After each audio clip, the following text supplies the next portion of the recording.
I always think of myself as so lucky to deal with dentists. I mean, they're wonderful people. They really want to help their patients. They are healers and put other people first and try really hard to do good work in sometimes a challenging environment. So my admiration for them is just boundless. The future of dentistry belongs to the innovators. Welcome to Innovation in Dentistry. I'm your host, Sean Zayas, and I believe that the future of dentistry is going to be unbelievably great over the next decade and 2 decades. But the question isn't that. The question is, are you going to be part of what makes dentistry great?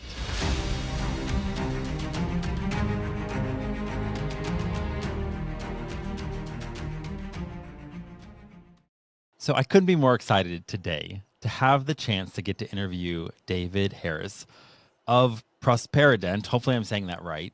You are.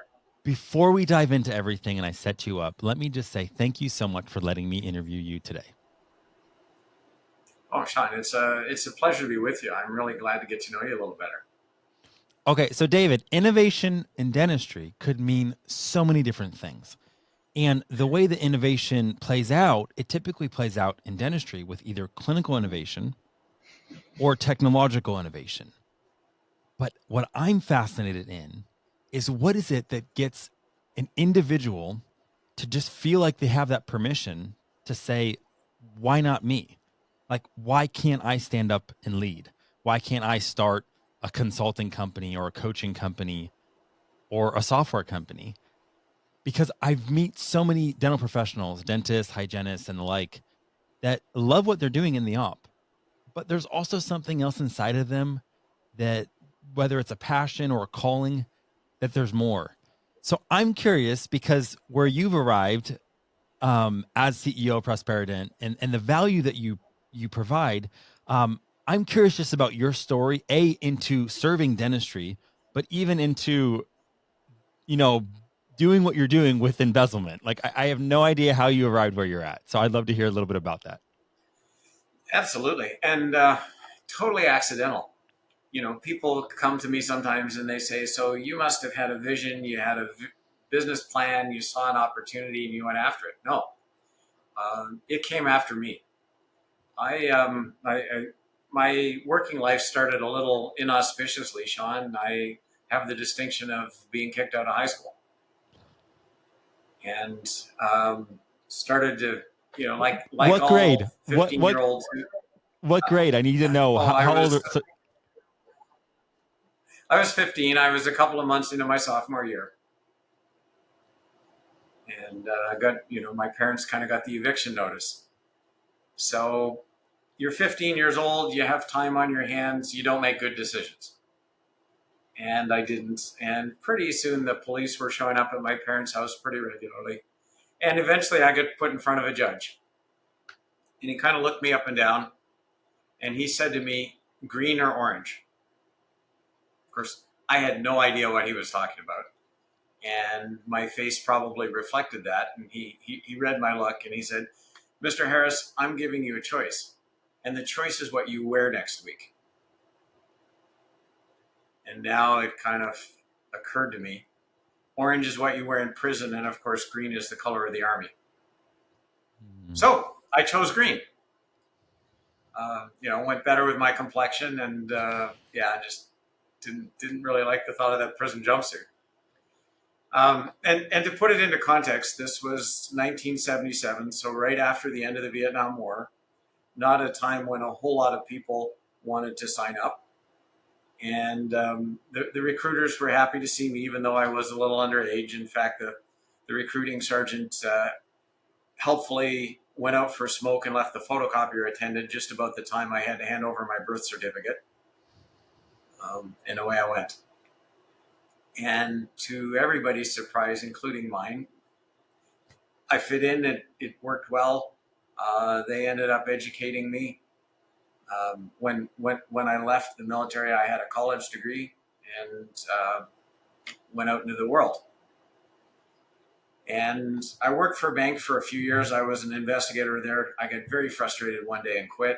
The bank I worked for just was insistent on making the same mistakes over and over, and it just wasn't the culture I wanted. So I quit my job at the bank. 1989 was when this happened. August of '89 specifically. I was sitting at home watching TV, bored silly, and the phone rang. And it was a guy I'd been in high school with in my brief visit there, who was now a dentist. And he said, "I think my front desk person's stealing from me, and I have no one else to call." So this guy caught me at the perfect moment. Like I say, I was absolutely bored. This sounded kind of interesting. So I said to him, "Okay, I'll meet you tonight at your practice after it closes, and we'll get to the bottom of it." So I went to his practice. Now, this was 1989 BC, in other words, before computers. And it was the old pegboard system that was the forerunner of practice management software. So I got to his office, and he shoved a pile of these ledger cards at me. Pegboard used to have a card for each patient with how much money they owed. Yeah, talk about prehistoric. That was it. So he had these ledger cards, and he was thinking I'd go through them. And I said to my friend, I'm going to solve this a little bit differently. Show me where she works. So he took me over to the suspect's work area, and I started going through her desk. And of course, my friend is just going bug-eyed, like, "You can do this?" "Yeah, no problem. It's not her desk, it's your desk." And what I found, Sean, taped underneath one of her drawers was what we call in the trade her cheat book. So a lot of people stealing need to keep a record of what they've done so that they know what's real in the accounts and what's fiction. And now you're more likely to see a spreadsheet, an Excel spreadsheet or something. But in those days, it was like an old-fashioned school notebook. So I found that. And once I found it, the whole thing unraveled pretty fast. So my friend was glad that I found this. He wasn't happy that he'd been stolen from. And he asked me if I'd come back in the next morning to help him fire this woman because he didn't want to do that on his own. I said, okay, because I knew I'd be bored tomorrow too. So I did that. We got her fired. My friend promised to buy me dinner that I'm still waiting for. Oh no. And, I walked away thinking, well, that was interesting, but I didn't really see a career for me. Except 2 weeks later, lightning struck. And what happened was I had an appointment, totally unrelated to this. I had an appointment at my own dentist's office. And I got to the office, and I had my hand on the front door, and I was about to go in. And I looked through the glass panel in the door, and what jolted me was that the person I saw sitting at his front desk was the exact same one I helped fire 2 weeks ago at my friend's office. Oh my gosh. Yeah, what I said next was a little less polite than that, but yeah, that's, this jolt of electricity hit me. I turned around quickly. I hope she didn't see me. I ran to the nearest payphone because in those days, you just didn't carry a cell phone around. I called the practice, and I didn't know a whole lot about how dentistry worked. And I was grasping a little bit. I did know the name of an orthodontist in my town. So when she picked up the phone, I gave my name as that orthodontist, calling for my dentist. And I got put right through to the dentist. And once he picked up, I said to him, "I'm not Dr. Jensen. I am David Harris, the guy who's supposed to be occupying your chair right now. Let me tell you why I'm not." And I told him about the bag of tricks that he had working at his front desk. And he panicked, and he asked me, like, what the hell do I do now? And about a sentence and a half later, he hired me. And that was my first client. I'm like, this is, talk about fortuitous. I yeah, you literally got pulled into dentistry because of crazy fateful circumstance, and yet you were already ready for it. So you said, was your education as an investigator already from the military? Yeah, I started in the Army and then worked a couple of years in a bank doing fraud investigation there. So I knew how to investigate fraud. didn't understand at that point a whole lot about dentistry, but I'd like to say I learned, and now after 34 years, I've got a pretty good grip on it. So David, if we could go back to 15-year-old David, 15-year-old David. I'm guessing, were you getting bored? Because I saw in your bio that you're part of Mensa. So I'm guessing you're incredibly intelligent. And at the time, high school wasn't engaging. It probably wasn't stimulating. And maybe some other things were going on. So you ended up, I don't know, just probably not really caring much about it. That's pretty accurate. I didn't love the courses I was in, and I didn't really see the purpose of them. And the parting of the ways, Sean, came in history. So here I am in sophomore high school history. We are studying ancient Greek history, if you can believe it. And what I said to my teacher was, "Can you please explain to me what use this is ever going to have for me?" And she gave me the high school history teacher answer. Well, it'll help you predict the future. And I don't particularly love 15-year-old David anymore, but I was a sarcastic son of a bitch, and I said to her, "That's great. Could you just show me one example of that? I mean, can you please tell me something that's going to happen tomorrow or next week because of what you know about Greek history?" And of course she couldn't, and that was it. I walked out, and I don't think a whole lot of tears were shed. So you also mentioned that you liked solving like puzzles, almost like right when you came to that girl's desk, it was like this puzzle that you were trying to solve. Is that something that you knew early on, just as a kid? Like your parents were like, "Wow, David's really good at deductive reasoning," or like was that something that kind of stood out from an early age? I guess so. I hadn't really thought about it till you asked the question, but yeah, I always enjoyed, when you had 90% of the information to solve something and you had to go find the other 10. So when you're in the army, you have these different options for education. What made you land on what you decided? Well, the Army promoted me quickly, and they promoted me to a place where I was supposed to have a college degree, and I didn't. As we discussed, I also didn't have a high school diploma. And eventually that kind of became an issue, and the Army sent me away to college. Now, I never went back and finished high school, so I have an undergrad and actually a master's degree and no high school diploma. That's hilarious. So you don't have a junior year, you didn't go to prom, no high school No. like that, and then you just go straight to college. Well, and the funny thing was, the same people who saw me get kicked out of high school were in my freshman class, wondering how the hell I got there. Oh my gosh. Okay, so you get this call though from your friend, you investigate, you figure it out, then you have to even fire. And then was it you said 2 weeks later you It see was the 2 weeks, same yeah. individual? Wow.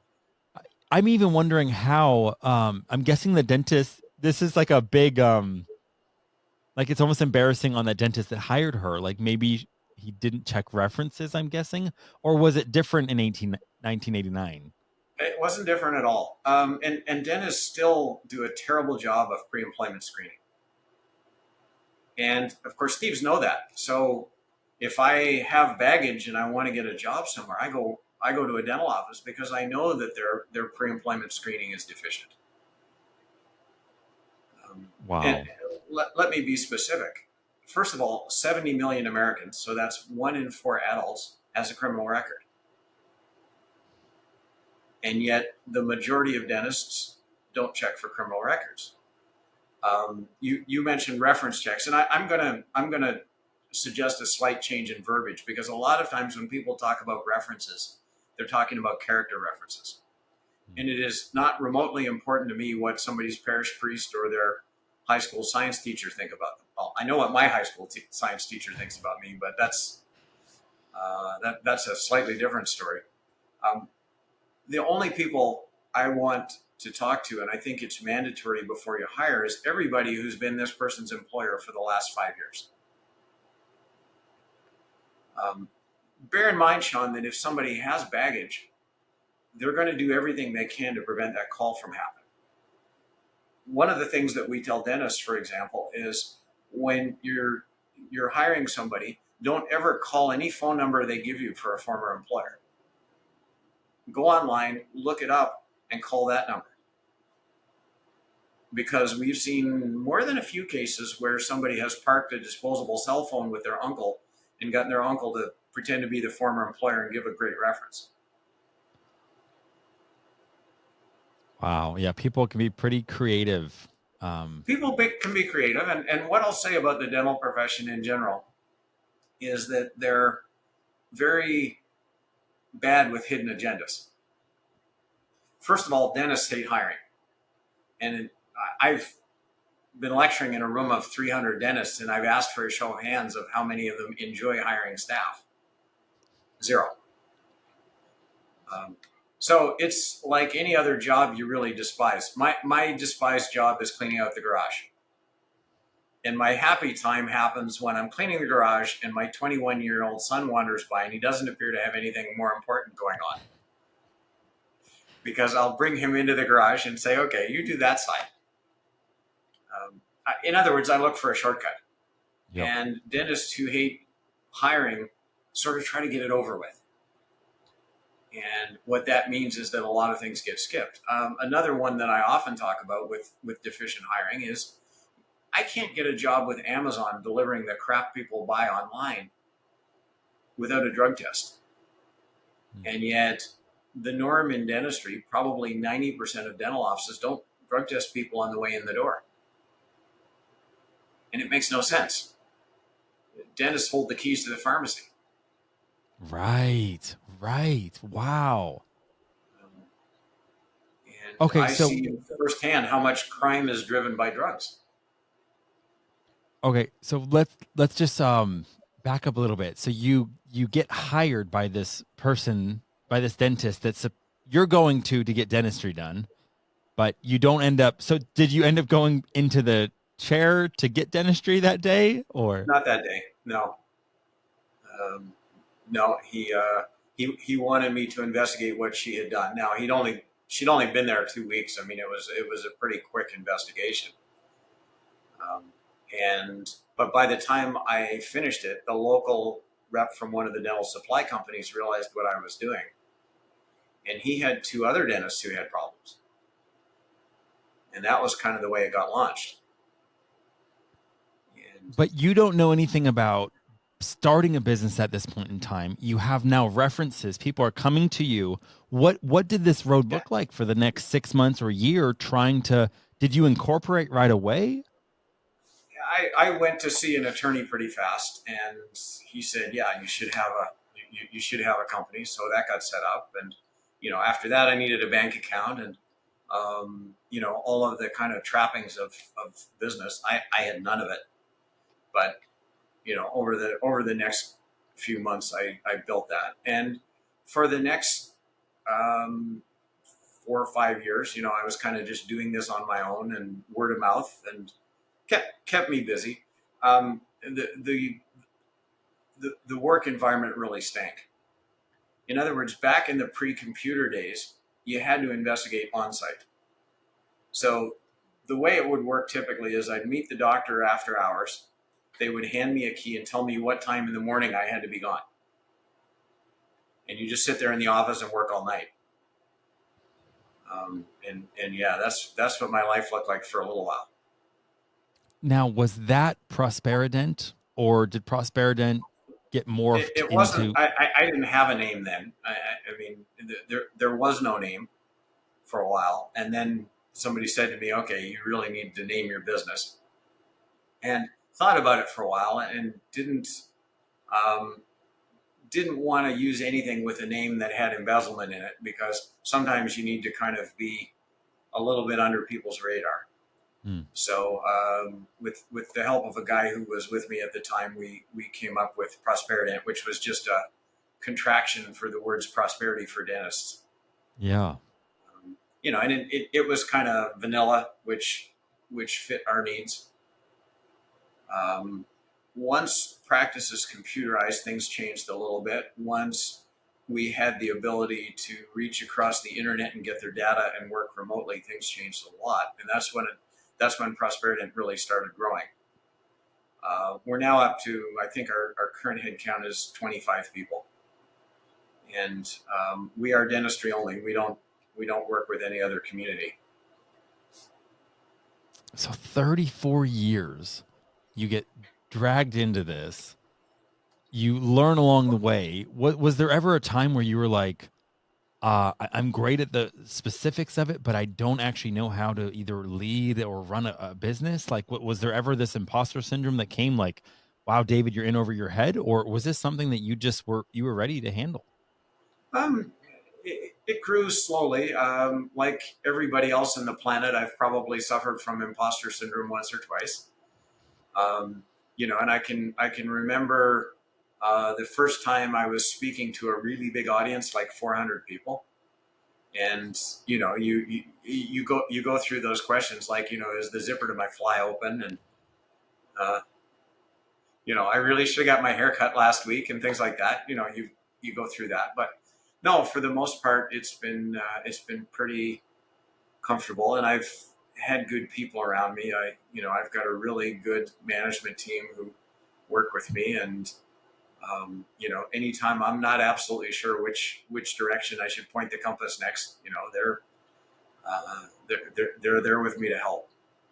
So it's been a team growth, and I cannot sit here and say I made Prosperident what it is. No, a lot of people did.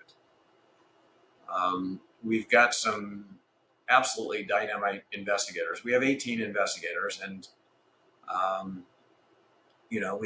we have three levels of investigators. So they kind of start as a fraud examiner, and they become a senior examiner, and ultimately a supervising examiner. And I look at the group of supervising examiners we have. There are four of them, and they're phenomenal. Their ability to get inside the head of a thief just makes me sit back and admire some days. So you built quite an enterprise, David. I mean, to have that many employees, the reach of what you're doing, I'm just saying that there's no guarantee that when you start an enterprise or you start a small company, that it's going to continue and continue to grow. And I can tell you're someone that does right by people. You're probably amazing to work with. But I just know business is messy. Business comes with challenges, and the marketplace shifts, and there's recessions, and there's pandemics. COVID, yeah. Yeah. Like, was there ever a time that you went through almost like a dark night of the soul where it was either just difficult to get out of bed, or you just ran into it? I don't know, just a obstacle that you weren't expecting. Absolutely. I mean, COVID was certainly one of them, and as you know, it hit the dental profession hard. And like anybody who makes their living from dentists, when they hurt, we hurt. Yeah. And oh yeah, there were some sleepless nights there. And fortunately, we were well financed. We had a reasonable amount of money in the bank. I got together with my senior people and said, okay, we need to make some decisions. And one decision that we made, and I'll say I had some opposition from my team on this, but I went to anybody we were working with and I said, look, if you have cash flow challenges because of COVID, we'll be there for you. So if you want a longer period of time to pay for the work we're doing, we'll give it to you. If you really are having second thoughts about proceeding and you want to cancel our work now, we'll settle with you based on what we've already done, which is something we'd never done before. But we went back to dentistry and we said, we're there for you. And our clients really appreciated that. I mean, some of them, a few of them did bail from the work we were doing. A lot of them took advantage of an extended payment period. But they all said, thanks for putting our interests first. That means something. So that was, I think, the most challenging time I've had in business. And the other thing we started doing that one of my team suggested, and my initial response was no, and then she persisted and eventually talked me into it, was we started doing webinars. And we did them once a week initially, and then as the world got back to work, we kind of slowed the pace down because doing a webinar in the way we did them once a week was just killing us. But I said to our team, this is our chance to give back. So we're not going to charge people money. We're not going to ask them for anything. We're going to bring them information and maybe some guests, and we will give away kind of toolbox resources, but we're not going to ask them for a thing. And so, yeah, we did them weekly for a while, and then we went to monthly, and then we went to quarterly, and we're still doing them. But it was a chance to give back, because the point that I'll name my colleague. She's Amber Weber Gonzalez, who was actually there at the same conference where we met. Amber heads our proactive department, which is where we work with dentists to get in front of embezzlers. And she said, look, you've got all these dentists who suddenly have time on their hands because their practices are closed, and we should give them some information. And my first thought was, no, who'd be interested in what we have to say? Well, the webinars kind of took on a life of their own. I think the most people we ever had in one was 2,000.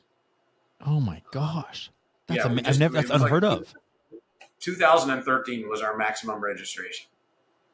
And it was they just kind of took on a life of their own. And again, it was all about coming from the right place and saying, let's give back right now because we can. Well, I love the way you do business.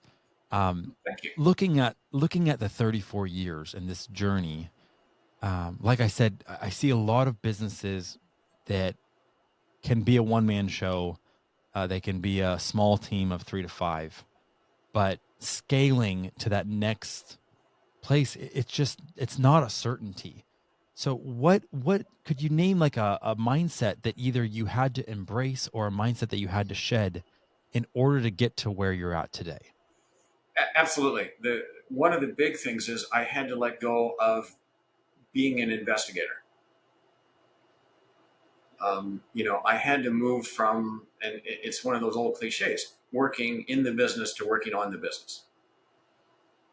And that was hard for me because that's kind of what I do and what I think I'm best at. And I had to let go of that. So Mike, I still, to the chagrin of my management people, I still do a few cases a year.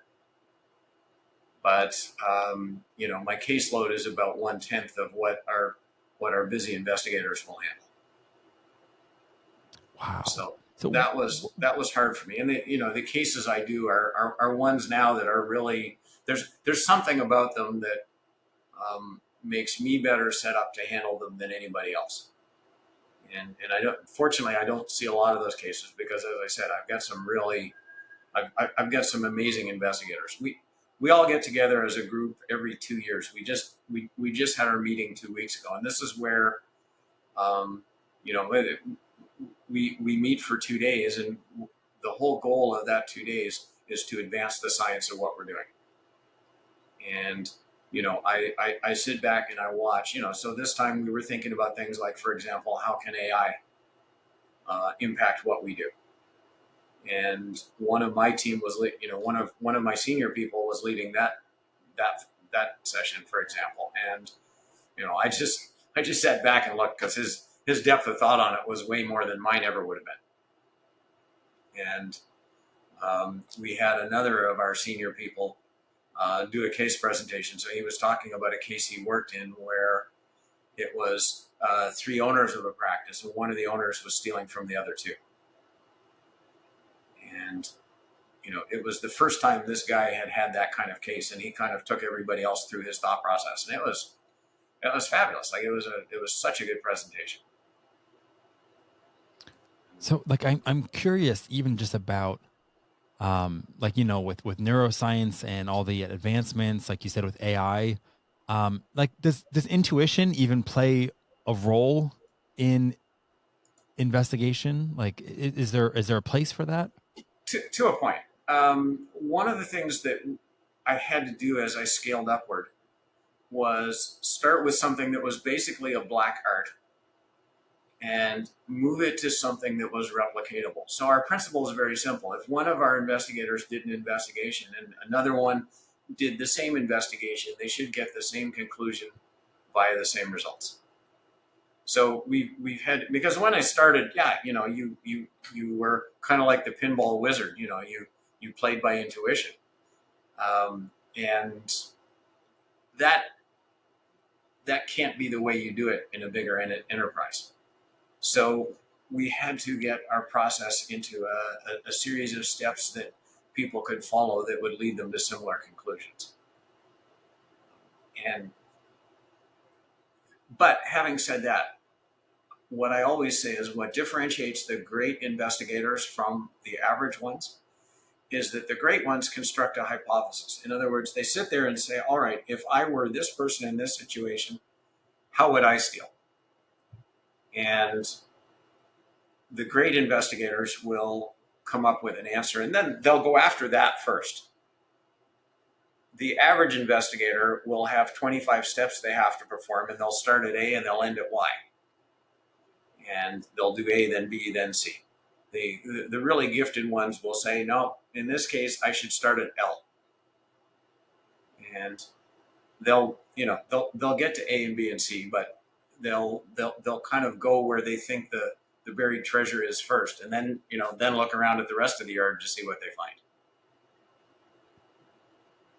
So I bet you have a great perspective on the mindsets that dentists have that almost keep them blinded from believing that this is ever going to happen to them. I don't know. Maybe people just go along and they're like, oh my gosh, like that kind of thing. Yeah, you hear about it, but that's not going to happen to me. And I imagine there's some sense of denial, but what mindsets do you feel like hurt dentists because, or just set them up to be blinded by this? Well, you and I have both made our careers out of working with dentists, and we probably each know hundreds or thousands of them. So I'm sure you're going to see what I'm talking about. One dentist friend of mine described his work as follows. He said, what I do all day is I have people come in to see me. For the most part, they leave looking exactly the same as when they came in. I solve problems typically that they didn't know they had until I told them. And for the privilege of doing those things, I have to charge them money and sometimes hurt them a little bit. What's not to love about my job? Okay, that was his description of his day. And let's face it, there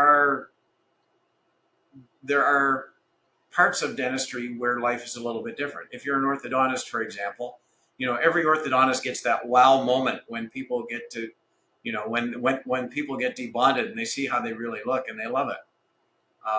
But for a lot of dentists, the way I just described it is the reality. So if you live that way and you ask people 12 or 15 times a day, how are you doing, Mrs. Smith? And 3 or 4 of them will say, well, great if I wasn't here. That reshapes people's personalities over time. And dentists get, I hate to say it, but they get a little bit of subtle abuse probably from a lot of their patients. It's not malicious, but it's there. And what do I think of as kind of the prototypical dentist personality? They're anti-confrontational. They look very hard to find the best in people. And as I said before, they're people of science, and they don't necessarily function well when people have hidden agendas. So those to me are kind of the underlying behavioral characteristics, but I'll add a few more. I always think of myself as so lucky to deal with dentists. I mean, they're wonderful people. They really want to help their patients. They are healers and put other people first and try really hard to do good work in sometimes a challenging environment. So my admiration for them is just boundless. But at some level, it also makes them easy marks. And I'll pick up on what you said a minute ago. Life is a lot easier if you can convince yourself you're immune. And I see a lot of dentists, when I start talking about embezzlement, who kind of fold their arms and their face gets tight. You can probably even see them bruxing a little bit. And what the whole posture and body language say is, well, it might be you and it might be you, but it won't be me. And if you ask them why, What'll come next out of their mouth is what I refer to as the immunity fallacy. Well, I practice in a small town, but really embezzlement in dentistry is an urban problem. It happens in big cities where you hire somebody who you don't know very well. Or, well, pick a specialty. I'm a periodontist, and really embezzlement is what hits those poor general dentists, but we periodontists are immune. Or my staff have been with me forever. Or my spouse is my office manager. I mean, people will come up with reasons like this why they're immune. And when you start looking at embezzlement cases, those immunity things all break down. We see lots of small town embezzlement. Specialists on average probably get hit more frequently than general dentists. We've seen lots of embezzlement where somebody worked there for 20 years and then one morning came in and started stealing. And let's talk about the final one I laid out, which is spouse is the office manager. And that works really well until that spouse decides that they're going to trade the dentist in on a newer model. Oh, wow. Phone call I got once that has stuck with me forever. A dentist phoned me and he said, yeah, I married a woman who moved here from Thailand. And David, what I'm trying to understand is how come since she married me, all of her uncles back in Thailand, where the average income is about $8,000 a year, are suddenly driving $35,000 pickup trucks. And this woman didn't want to ask the dentist for money, so she stole it. They're not married anymore, by the way. Here's the punchline. Well, I knew that was your next question. Okay, so are there like some warning signs or cautions or I don't know, yellow flags, red flags that all kinds? Okay, yeah, I'd love to hear some because it's like if a dentist is hearing this, it's like, well, what should they be on the lookout for just to make sure this isn't happening in their practice? A lot of things. And they kind of break into two categories. And there are some financial indicators that you have a problem, and there are behavioral indicators. So maybe start with the behavioral because they're easier and they're easier to discuss and also easier to observe. More than 90% of thieves exhibit some type of behavior consistent with stealing. In other words, if you're a dentist and I'm working for you and I'm stealing, there are probably certain ways I have to act in order to try to protect myself. And I'll start with a really simple one. I'm probably pretty reluctant to take vacation because when I'm gone from the office, what I have abdicated is control over how information moves through the practice. And a lot of thieves are territorial, and they kind of isolate the doctor from a lot of communication in the office, which isn't terribly hard to do because that's probably where a lot of doctors would like to be anyway. Right. It solves a big problem. Like if you can alleviate this whole headache from me and I can entrust you with it, it's great for me, except now that there's that middleman, there's less accountability. A lot of dentists have the clinical fantasy, and I'm not talking about sex in the dental chair. That's the other clinical fantasy. This is the one where I get to go in and I do high-end dentistry every day, and I don't get dragged into the minutia of running the place. That's utopia for a lot of dentists. And if I'm an office manager who's stealing, that's also my utopia. Because now we don't have a whole lot of contact over things like financial matters. Doctor, no, you just go do dentistry. I'll talk to the patients about money. So I really want to isolate them. But also, if I go on vacation, that isolation ends, at least while I'm away. One case that happened very early in my career, it was a 2-dentist periodontist practice, and they got taken for about $600,000. And the way, it was big then. It's a little more routine now, but wait, how is that close to routine? I heard of someone that's close to me lost 80,000, and I thought that was devastating. I thought that was like horrible. It is devastating. It's also below average. The average theft now is about $110,000. That's the average. Wow. We see typically every year we'll see a couple of people who we describe as being members of the $1 Million Club. Oh my God. That's not a club you want to be part of. Well, as a dentist, it's not. As an embezzler, it means you're pretty good at it. It also probably means you're in prison, but that's another story. So $600,000 from this 2-doctor periodontist practice. And the way that it all came unstuck was that the office manager, who'd been there for like 20 years, one weekend she was skiing and she broke her leg. And Monday morning, for the first time in anybody's memory, Judy was her name. I don't know why I remember that. Judy was not in the practice. And around 11 a.m., one of the receptionists came into the senior doctor's operatory. He was doing an implant, and she took him out of the operatory, which was a huge no-no in their culture. And she said to him, "Doctor, there's something weird going on here, because I've gotten these 3 very weird phone calls this morning. And the 3 calls were all from patients complaining about their bill, not the amount, but the type of payment. So the calls were like, I was in 2 weeks ago, I had a gingivectomy, and I paid by check, but I just got my bill and it says that I paid by credit card." The calls were kind of along those lines.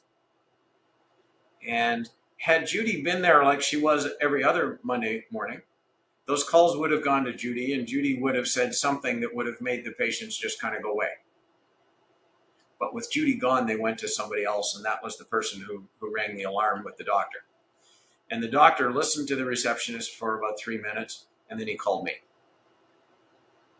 And we came and started investigating, and we found thousands and thousands and thousands of dollars. And if Judy had not broken her leg that Monday morning, for all I know, she'd still be doing it.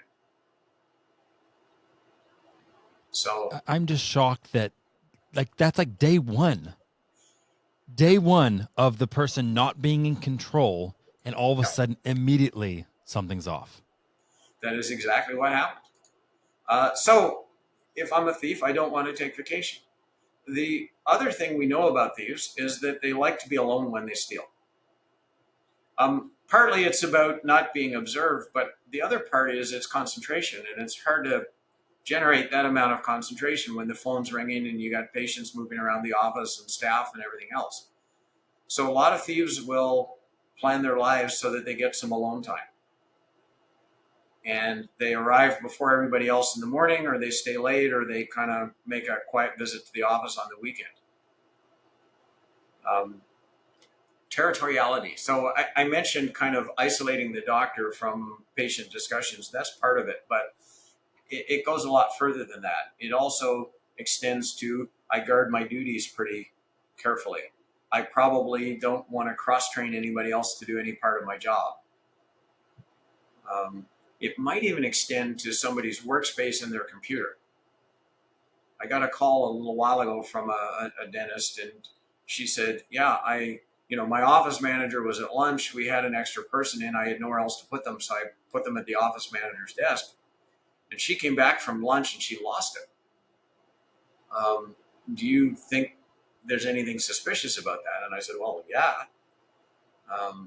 If I were the office manager and that happened to me, I would probably just take the doctor somewhere private and say, you know what, I have my personal stuff in the desk. I've got a few personal things on my computer. Before you kind of invite somebody into my space, I wouldn't mind you checking with me." I mean, that would be what I would say as an office manager, but in front of other people, she just lost it. And to me, that seemed like a huge overreaction. Okay, so David, wait.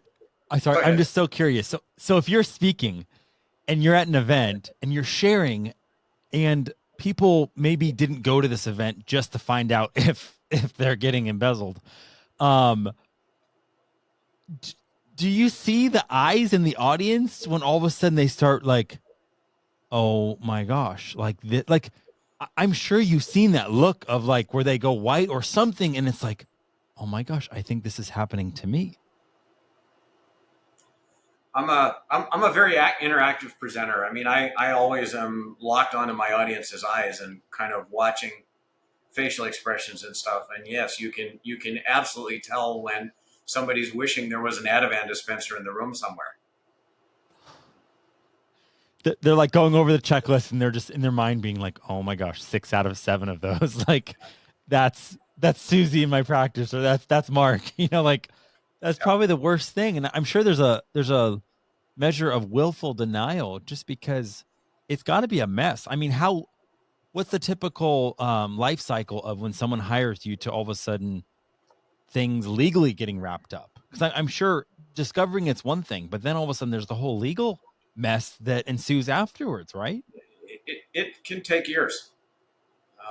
And I wish I had a better answer than that. But you said it a minute ago. The important step happens when you fire the person, and that that leak that you have in your pocket suddenly gets sewn up. After that, everything gets better. And a typical thief, Sean, will take between 2 and 4% of what a practice collects each month. And 2% doesn't sound like a lot, but if you think of the economics of a practice, take a practice that's bringing in $100,000 a month. Overhead's probably consuming the first 70,000 of that. So what the doctor's living on and saving for retirement and everything comes out of the other $30,000, and a thief can be taking 10% of that. For a lot of doctors, that's their saving. That's their ability to save for retirement that just walked out the window. Walked out the door. You don't walk out a window. And mixed metaphors. Yeah. And getting rid of that person. And the other thing is that person is often toxic to the office culture because there's this hidden agenda and it's driving a lot of their decisions. Sometimes they will, they'll do a lot of things that are dysfunctional that may not, at least directly, have anything to do with the embezzlement. But you get rid of that person, and all of a sudden the office starts functioning better. The doctor has more money. The aftermath kind of stuff where you work on getting your money back, and you put this person into the justice system. Yeah, those take a while, but that's happening at a better time. Now, I imagine this is happening like in every form of dentistry, like not just the private practice, but the private practice that has a little bit more connection to, again, maybe autonomy. Now, at the same exact time, the DSOs have processes in place to probably try and limit this, but there's also less connection to the 50 entities that they have. So this must be happening everywhere. It is. We do a fair amount of DSO work, and DSOs have a couple of challenges with this. The first is hubris. I mean, some of them are afflicted by the disease that says we're big, therefore we must also be smart. But in fairness to them, financial oversight of a DSO is a tremendously challenging process. And we're just starting to work right now with a DSO with about 100 practices. And they are running, I kid you not, 17 different pieces of practice management software. Because they've grown by acquiring offices.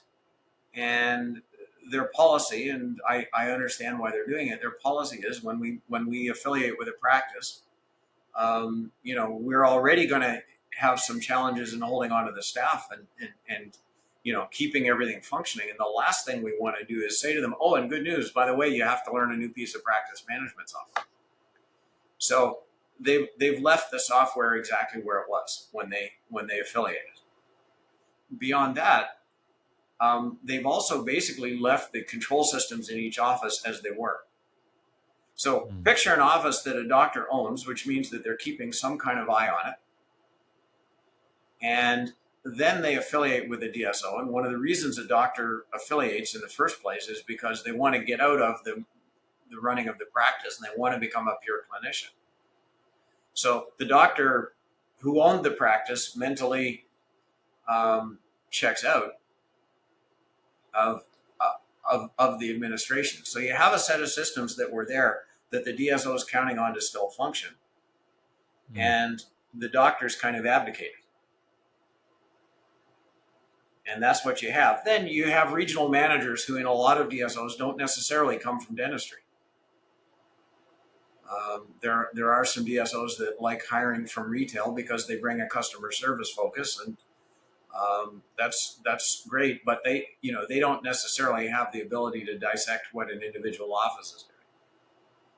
And then finally, we have the factor that you just mentioned, which is that one of the things somebody must do when they're stealing is rationalize. In other words, they must tell themselves that I know that in general stealing is wrong, but it's okay here because. And it's a lot easier to rationalize when you don't really know the victims. I mean, stealing from the guy or gal who works 30 feet away from you all day and signs your paycheck is harder than stealing from some private equity investor who you've never met. And wow. Yeah, for all those I can reasons, see that. there's a lot of theft that goes on in DSOs. Okay, so David, right now, if a listener is hearing this and they're saying, "Oh my gosh, like I don't know, maybe this is happening in my practice," do you either have some like downloadable resource, or do you have a webinar, or where would you like their eyeballs to go so that they can learn more information? The best thing, and we have a lot of resources, but one thing I'd suggest is go right to the horse's mouth. In other words, I am happy to talk to any dentist who hears this and says, yeah, I'm wondering what's going on in my practice. And, call me and talk to me for half an hour and with no cost and no obligation. And then after that, decide what you want to do. If you want to kind of go the most expedient route, that's how to do it. Our website, which is www.prosperident.com, has a lot of information. We also have a self-assessment questionnaire that we normally charge for, but I'm happy to give any listener or viewer of this podcast the self-assessment questionnaire at no cost. That's about a 15-minute job, and people get a score on it. It's scored like a college exam. So if you get if you get 100, you did well. If you get 40, you probably aren't going to phone your mom to brag about it. So any of those things are available. Our website has articles and all of our past webinars. I mentioned our webinar series. All of them are available on our website as well. And we've talked about a lot of different things in those webinars. Okay, so David, here's a question in closing. Everything that you've learned so far in your professional career, as an investigator, as a CEO, as someone that's been leading a very successful enterprise, imagine you are now walking down the street and you see 15-year-old David, the one that just got kicked out of high school, and you have a moment just to share one sentiment with him based off of everything you've come to learn. What do you share with him? Buy Apple stock when it's still $10. You're good. That would be my share. In terms of what would help David in business, what would I say to him? Trust your gut. Keep good people around. Don't be scared to fire them, because I think one of the failings I've had as a CEO is that I've been too loyal to my people sometimes, and I've kept people around that I shouldn't have. I think those would be my invocations.